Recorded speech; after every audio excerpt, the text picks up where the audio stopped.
Ben, moi bo día.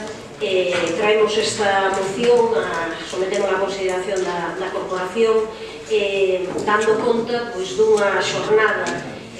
anunciada a nivel internacional, xa desde o ano pasado, xa leva moito tempo, moitísimos meses traballados, para reivindicar unha igualdade real, unha igualdade efectiva entre homes e mulleres nos distintos ámbitos. Ben falemos do ámbito laboral, ben falemos desde a perspectiva social, ben falemos desde a perspectiva de eliminar a violencia contra as mulleres tan presente na nosa sociedade. Moitos colectivos feministas, moitas asociacións de mulleres reunidas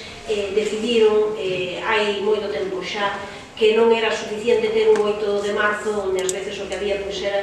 simples declaracións e moitas presentacións de datos que coñecemos, que ano tras ano, cada 8 de marzo van pasando e sobre os que non se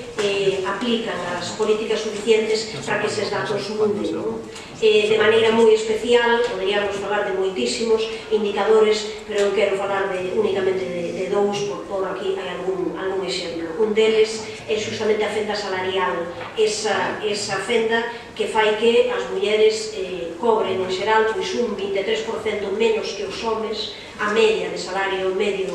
anual dos homes anda alrededor dos 20.000 euros fronte ás mulleres que son 15.000 euros. Que iso ainda continúa acontecendo no século XXI, desde logo entendemos que é algo que non se pode consentir, é algo que hai que poñerlle xa solución. Mas esta non é únicamente unha xornada que se teña como obxectivo a solucionar as cuestións relacionadas co mundo do traballo, co mundo laboral, senón tamén chamar a atención sobre o papel que cumpren as mulleres en toda a esfera da vida, de maneira nuclear tamén no que se refire aos coidados. Por iso é unha folga tamén de coidados, porque no que se refire a coidados tanto a crianzas como a persoas maiores, está claro que son as mulleres as que teñen que atenderlos en moita maior medida, e iso mídese con indicadores tanto non só de traballos parciais, de limitacións que se poñen justamente para poder dedicarse a eses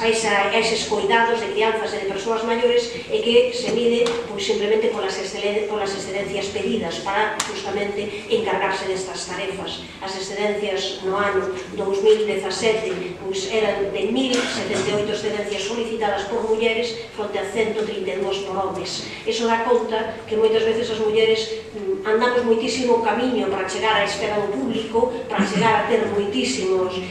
consideracións no ámbito laboral, no ámbito académico, no ámbito social, pois para intentar igualarnos na medida do posible aos homes, mas o camiño contrario non se fai. Os homes non se corresponsabilizan da mesma maneira de todo o que teñen que ser as tarefas domésticas.